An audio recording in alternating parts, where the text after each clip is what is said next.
नमस्कार दोस्तों, कैसे हैं आप सब। इस वीडियो में हम बात करेंगे आर्टिकल 17 के बारे में, which is the abolition of untouchability. Last video में हमने आर्टिकल 16 तक बात की थी। सो this is article 17 which is abolition of untouchability. Untouchability को हिंदी में कहते हैं अस्पृश्यता, यानी कि किसी एक दूसरे व्यक्ति से छुआछूत मानना कि कोई व्यक्ति नीची कास्ट का है, कोई व्यक्ति अपर कास्ट का है। तो ये जो डिस्टिंक्शन है, ये भेदभाव है, this is untouchability.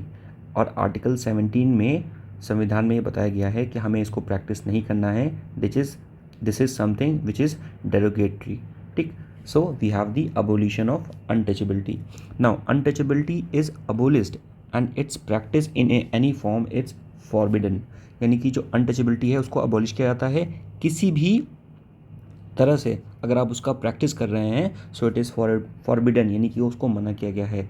And the enforcement of any disability arising out of the untouchability shall be offences punishable in accordance with the law. यानी कि अगर आप अनटचेबिलिटी को प्रैक्टिस कर रहे हैं जिसकी वजह से कोई डिसेबिलिटी जनरेट हो रही है, यानी कि कोई उसका रिपरक्यूशन हो रहा है, so it will be treated as an offence. It will be treated as an offence according to the law. अब हम बात करेंगे the detailing of the topic. ठीक। तो डिटेल में अगर बात किया जाए तो ये है आर्टिकल 17। ठीक, which is talking upon the abolition of untouchability. Now the first part जो है इसका वो कह रहा है that the untouchability is abolished and it's practice in any form is forbidden. यानी कि अनटचेबिलिटी की जो प्रैक्टिस है चाहे वो किसी भी फॉर्म में हो, इट इज़ फॉरबिडन, वो मना की जाती है। यानी कि आपको उसको परफॉर्म नहीं करना है, आपने किसी से भेदभाव नहीं करना है। And it is an absolute fundamental right. Now what is the meaning of absolute fundamental right? The meaning of absolute fundamental right is that कि ये एब्सोल्यूटली एंड एक्सक्लूसिवली आपको मिला हुआ है। यानी कि this is valid on through out its force, यानी कि कंप्लीटली क्या है, वैलिड है, हर जगह वैलिड है। ठीक है, और आपको इसमें कंप्लीट जस्टिस मिलेगा। ठीक है, वैसे तो देखा जाए तो पूरे जो फंडामेंटल राइट्स हैं, all the fundamental rights are justiciable and also enforceable in court of law. ठीक है, अगर आपके फंडामेंटल राइट क्या होते हैं, जस्टिस वायलेट होते हैं, तो even you can go to the supreme court and high court. Supreme court under article 32 and high court under article 226। Clear? Now अब देखिए, क्या हमारे पास कोई लीगल प्रोविज़न है, कोई लीगल बैकिंग है जिसे हम इस अनटचेबिलिटी को रोक सकते हैं? Yes, we have some legal provisions via which we can just protect और we can abolish the untouchability. The first we have the protection of the Civil Rights Acts. So the protection of Civil Rights Act of 1955. ठीक, इस rights में, इस act में ये बताया गया है कि जो राइट्स हैं किसके, सिविल्स के, जो आम नागरिक है उनके जो राइट्स हैं हम उनको कैसे प्रोटेक्ट कर सकते हैं so that we can prevent the untouchability. ठीक है, जो अनटचेबिलिटी है हम उसको प्रिवेंट कर सकें। Clear? The next is which is very important is the SC and ST Prevention of Atrocity Act of 1989। ठीक, जिसका अमेंडमेंट हुआ था 2015 में। ये क्या है? SC and ST that is the schedule caste और schedule tribe, prevention of the atrocities act. Atrocity का मतलब होता है अत्याचार, यानी कि इफ़ एनी पर्सन वो शेड्यूल कास्ट या शेड्यूल ट्राइब के ऊपर किसी भी तरह का कोई अत्याचार करता है या किसी भी तरह की कोई प्रताड़ना करता है, so he can be booked under the legal provision जो कि मेंशन है in the SC and ST prevention of atrocity act of 1989। और ये जो एक्ट है ये बहुत ही ज़्यादा पावरफुल एक्ट है। ठीक है, तो ये बताऊँ चाहिए this act is very powerful. अभी इसकी डिटेलिंग हम अभी बाद में बात करेंगे। और इसका जो अमेंडमेंट हुआ था वो 2015 में हुआ था, जिसमें और कई सारे प्रोविजंस को ऐड किया गया है सो दैट इसको और भी स्ट्रेंथन बनाया जा सके। Clear? Now if you talk about कि what are the various examples that I could give for the untouchability। ठीक, for the untouchability की untouchability है क्या। ठीक, इसको थोड़ा और अच्छे से समझते हैं। For example, if any one is refusing the admission of any one in any public institution, means if there any public institution, कोई पब्लिक इंस्टीट्यूशन है ठीक। और उस पब्लिक इंस्टीट्यूशन में आप क्या कर रहे हो या कोई भी इंसान क्या कर रहा है, अगर वो रिफ्यूज़ कर रहा है कि हम एक पर्टिकुलर सेक्शन ऑफ कम्युनिटी को, let's say for example SC and ST, ठीक, जो कि सोशली और एजुकेशनली बैकवर्ड हैं, ठीक, हम इनको इस इंस्टीट्यूशन में which is the public institution, उसमें हम एडमिशन नहीं देंगे या उनको अलाउ नहीं करेंगे कि वो अंदर जाएँ। So this is a type of practising some untouchability, ठीक है ना। This is a type of practising untouchability, यानी कि वो जो इंसान है वो क्या कर रहा है, अनटचेबिलिटी को प्रैक्टिस कर रहा है। For example, if you are not allowing a person from the SC and ST community to enter in a particular hospital, dispensary और educational institute, तो किस ग्राउंड पे कर रहे हैं, the ground is that you are discriminating, ठीक, you are discriminating, आप discriminate कर रहे हो, ठीक, and this discrimination is based on the untouchability because they belong to a particular section of a society, ठीक।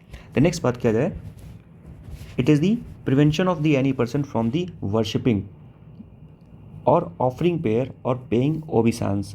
मीन्स अगर कोई आदमी चाहे और he is from the lower state of the society और वो अपनी प्रे को ऑफर करना चाहता है, वर्शिप करना चाहता है और ही वॉन्ट टू पे दी ओबिसांस, ठीक, to the deity, and you are prohibiting that person, ठीक, आप उसको रोक रहे हो कि वो नहीं, मंदिर में नहीं जा सकता, ठीक है, या किसी एक रिलीजियस जो कि पब्लिक इंस्टीट्यूट है वहाँ पर नहीं जा सकता, तो आप क्या कर रहे हो, यू आर प्रैक्टिसिंग अनटचेबिलिटी, आप क्या कर रहे हो, प्रैक्टिसिंग अनटचेबिलिटी, ठीक, विच इज़ अ क्राइम, ठीक है। तो practising untouchability it is a crime और आप इसी क्राइम को कर रहे हो, क्लियर ना। तो ये मैंने दो एग्जाम्पल दिए, ठीक है, पहला यहाँ पर, दूसरा यहाँ पर, जिसमें मैंने बताया कि what are the examples and of untouchability की, अनटचेबिलिटी के एग्जाम्पल्स क्या क्या हो सकते हैं, क्लियर, ठीक।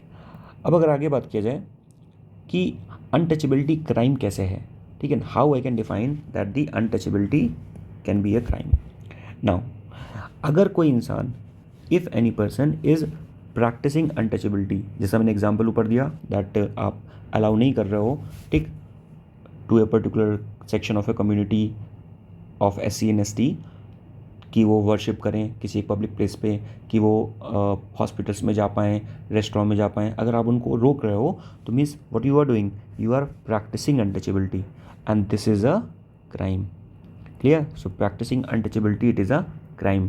The next thing is if you are preaching untouchability, मतलब आप लोगों को सिखा रहे हो कि आपकी जो समाज है वो डिवाइडेड है, ठीक है, जनरल कास्ट में, फिर OBC कास्ट में, फिर SC और ST कास्ट में, और SC और ST कास्ट के जो लोग होते हैं वो लोअर स्ट्रेटा में आते हैं, ठीक, हमें उनसे भेदभाव करना चाहिए, हमें उनको नॉर्मल ट्रीट नहीं करना चाहिए, यानी कि अगर आप इस तरह की बातें बता रहे हो सो आप क्या कर रहे हो, you are preaching untouchability and this is also a crime. If you are found to preach untouchability in any of the place, so it can be considered as the crime and you can be booked also under the SC and ST Atrocity Act or Protection of Civil Right Act of 1955. The third thing is justifying.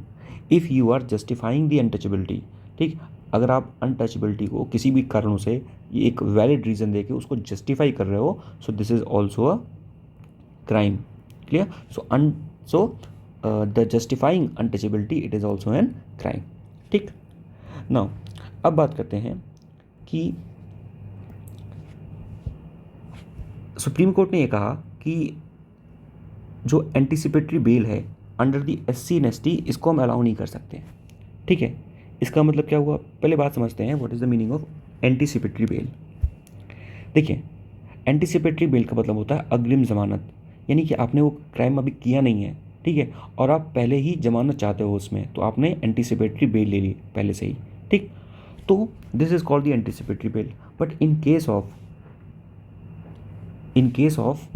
The atrocities against the SC and ST, अगर आपका जो case है वो related है SC and ST prevention of atrocity act of 1989, अगर आप उस case से रिलेटेड हो तो आपको एंटीसिपेटरी बेल नहीं मिलेंगी, clear.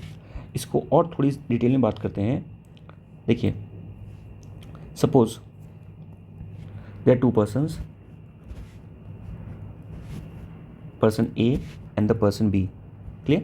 now this person A this belong to a general caste, and this person B, this belongs to an SC caste. ठीक, this belong to a SC caste. Clear? Now अब late से इन दोनों के बीच में एक fight हो गई. ठीक, इन दोनों के बीच में फाइट हो गई, टसल हो गई. ठीक, अब फाइट होने के बाद क्या आ गई? फाइट होने के बाद यहाँ से आ गई पुलिस. ठीक, पुलिस आ गई यहाँ पर. नाउ अब क्योंकि फाइट हुई है, लड़ाई हुई है, तो अब ये दोनों क्या होंगे? ये दोनों अरेस्ट होंगे. ठीक, जब ये दोनों अरेस्ट होंगे तो जो ये पर्सन जो नॉन SC है, ठीक है, जो नॉन SC है उसको बुक किया जाएगा under the SC/ST act of 1989. ठीक है, ये जो पर्सन जो कि जनरल कैटेगरी से है इसको बुक किया जाएगा under the SC and ST act of 1989. क्यों? इसलिए क्योंकि फाइट तो हुई है. क्लियर? फाइट तो हुई है, बट द थिंग इज क्योंकि ये एक जनरल कैटेगरी का कैंडिडेट है, यानी कि एक नॉर्मल कैंडिडेट है जो कि SC कैटेगरी को बिलोंग नहीं करता है. ठीक है, तो ये पहले से ही एज्यूम कर लिया जाएगा, ये पहले से ही एज्यूम कर लिया जाएगा कि इस व्यक्ति ने जो कि A है, जो कि एक नॉन SC पर्सन है, इसने इस दूसरे पर्सन जो कि SC कम्युनिटी को बिलोंग करता है को मारा है. भले वो किसी और रीज़न से मारा हो, लड़ाई किसी और रीज़न से हुई हो, बट ये पहले से ही एज्यूम कर लिया जाएगा, ये पहले से ही प्रिज्यूम कर लिया जाएगा कि A पर्सन ने B को इसलिए मारा है because he belong to the certain caste. बात समझ रहे हैं? A ने B को इसलिए मारा क्योंकि he belong to a certain caste. ये पहले से ही प्रिज्यूम कर लेती है गवर्नमेंट. ठीक, इसीलिए जो नॉन SC पर्सन होगा उसको बुक किया जाएगा under the SC/ST atrocity act of 1989, और जो SC पर्सन है बुक तो उसको भी किया जाएगा, but he will be booked under the normal IPC. ठीक है, IPC का जो भी चार्ज होगा उस चार्ज के अंतर्गत B को बुक किया जाएगा, but A will be book under the prevention of atrocity act of 1989. ठीक, तो ये डिफरेंस है between the a normal person, ठीक, अगर फाइट होती है, और if the person belong to the SC community. और ध्यान रखिएगा, this is unbailable warrant, unbailable warrant. ठीक, यानी कि आपको जल्दी इसमें बेल नहीं मिलेगी अगर आप बुक हो गए अंडर SC/ST एट्रॉसिटी एक्ट. ठीक है ना, जैसे सिंपल सा है, जैसे इट इज़ लाइक जैसे UAPA. ठीक है ना, unlawful action of prevention of anti terrorism मतलब एक्ट. ठीक है, तो ठीक है ना, अनलॉफुल एक्टिविटीज़ प्रिवेंशन एक्ट, शायद यही फुल फॉर्म है इसका, ऑफ 1967. ठीक है, जिसमें उमर खालिद हैं. ठीक है, और बहुत सारे लोगों को इसमें बुक किया हुआ था. ठीक है, तो ये भी एक ऐसा ही लॉ है कि इसमें आपको बेल नहीं मिलती जल्दी. ठीक है, UAPA एक्ट में ऑफ 1967. ठीक है, तो उसी तरह से ये भी एक्ट है. तो ये डिफरेंस है between a normal candidate and candidate belong to SC and ST. इसीलिए देखिए यहाँ पर लिखा हुआ था, जिसकी मैंने बात की यहाँ पर, कि ये क्या है, इसमें एंटीसिपेटरी बेल आपको नहीं मिलेगी. क्लियर? तो ये पता होना चाहिए, इसमें आपको एंटीसिपेटरी बेल का कोई भी प्रोविज़न नहीं होगा. दैट इज़ सुप्रीम कोर्ट ने कहा है.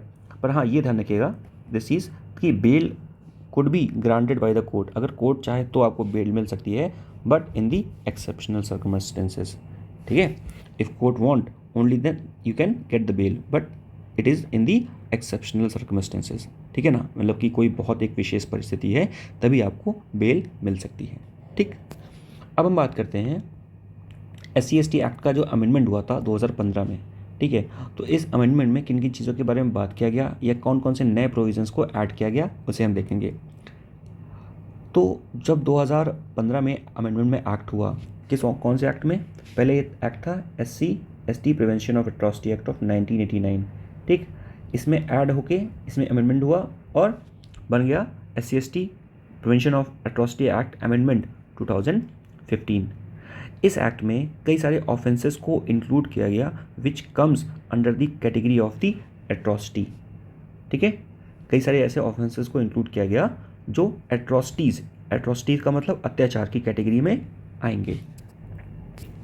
For example, tonsuring of head और the moustache. Now if you are tonsuring the head of an SC person, ठीक, if there is an SC and ST person or you are townshiring his head. What is the meaning of townshiring? Shaving. If you are shaving his head, yeah, shaving his mustache, so it will come under the atrocity of the SC and ST. The next is denying access to the irrigation facility. अगर आप SC और ST person को क्या कर रहे हो, deny कर रहे हो irrigation of the SC and ST of the irrigation facility.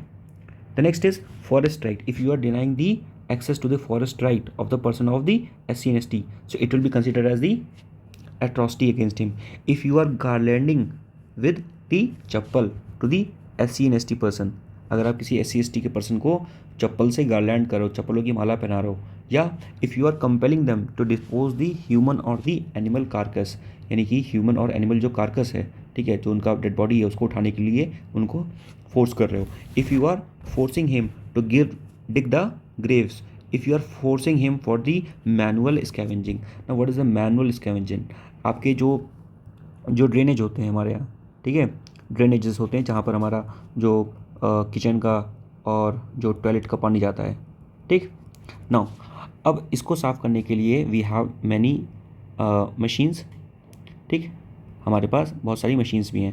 But apart from the machines, sometimes what happen in the local जो अर्बन बॉडीज़ होती हैं या रूरल बॉडीज़ होती हैं, वहाँ पर क्या होता है, वहाँ पर मैनुअल स्कैवेंजिंग भी होती है. What is the meaning of manual scavenging? वहाँ पर एक व्यक्ति क्या होता है, वो जो ड्रेनेज होता है उसके अंदर जाता है, ठीक है, विदाउट एनी प्रोटेक्टिव गियर, ठीक है, विदाउट एनी प्रोटेक्टिव गियर वो उसके अंदर जाता है. समटाइम्स बिकॉज, क्योंकि वहाँ पर बहुत सारी हार्मफुल गैसेज होती हैं, and so because of that he died also, ठीक. सुप्रीम कोर्ट ने मना किया हुआ है, सुप्रीम कोर्ट टोटली उसने फॉरबिड किया हुआ है for the manual scavenging, clear. But still the practice of manual scavenging is happening in the many places, clear. So इस मैनुअल स्कैवेंजिंग को अगर आप फोर्स कर रहे हो, so this is also a crime under the atrocities act of 1989, clear. और एक data आया था और उस डेटा में ये बताया गया था कि 99% जो मैनुअल स्कैवेंजर हैं, ठीक, manual scavenger, they belong to the SC community. Getting a point? 99% of the manual scavenger they belong to the SC community. इसका वाइस वर्सा नहीं है, ऐसा नहीं है कि the 99% of the SC community belong to the manual scavenger. No no no, ऐसा नहीं है. बट या ये सही है कि 99% of the manual scavengers they belong to the SC community, clear, ठीक. उसके बाद और कौन कौन से है चीज़ें? If you are dedicating the SC and ST women as the devadasi, अगर कोई SC and ST women है, and if you are dedicating her as the devadasi. Now what is the devadasi? Temples में to look after the devi और to look after the God residing in the temple, कई बार लड़कियों को वहाँ पर रखा जाता था. But what happen, sometimes those girls are physically, sexually, mentally abused. So because of that this practice has banned by the court. The next is imposing the social or the economical boycott. So if you are socially and economically boycotting the member of the SC and ST community, it is the atrocities. The next is removing the garments of the SC and ST women. अगर किसी SC ST women की garments को आप remove कर रहे हो, it is atrocity. Forcing the SC and ST member to leave the house, village and the residence. Okay, an act of gestures of the sexual nature against the member of the SC and ST. तो अगर आप इस तरह की कोई भी activity कर रहे हो, it will be considered as an offence, ठीक है. इसको अमेंडमेंट के थ्रू इंक्लूड किया गया था इन 2015, क्लियर. नाउ हम बात करते हैं कि but there is a difference between the constitutional objectives and the empirical reality. देखिए, संविधान में इतने सारे नियम बना दिए, संशोधन बना दिए, we have so much of rules, we have so many of the judgments of the supreme court. Even then, अभी तक we are not in a positions to achieve all these constitutional objectives. So basically, there's a difference between the constitutional objectives and the empirical reality which is existing here. ठीक है, तो दोनों के बीच में क्या है? दोनों के बीच में डिफरेंस है, ठीक है. Now what we could do for this thing, ठीक है, इस डिफरेंस को हटाने के लिए, ठीक, इस डिफरेंस को हटाने के लिए what we can do. Look, we as a human being, ठीक, we had some sort of binary.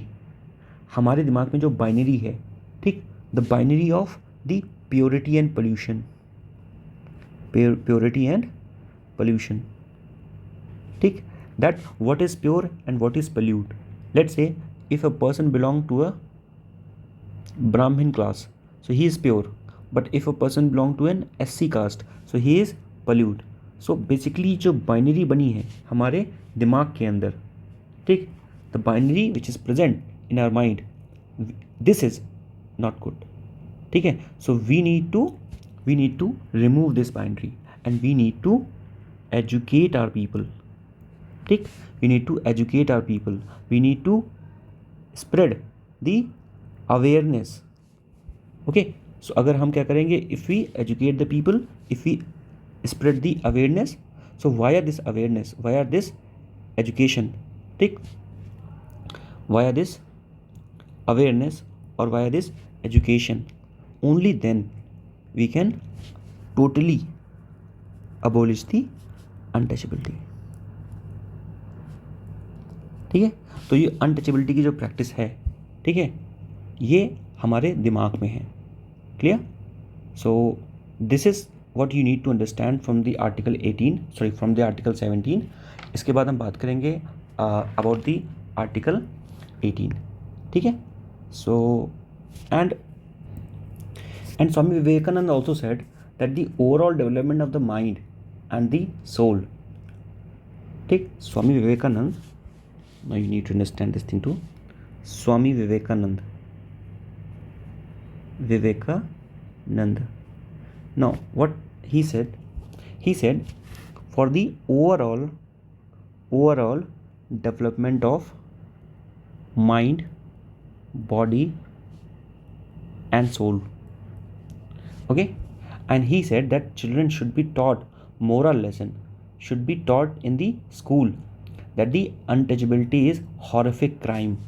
So he talk about the untouchability too, that untouchability, it is a horrific crime, clear, and children should be taught that on the basis of the birth no one is pure and pollute, okay. The purity and pollution, it is in the mind of us, and it is our action that make us pure or impure.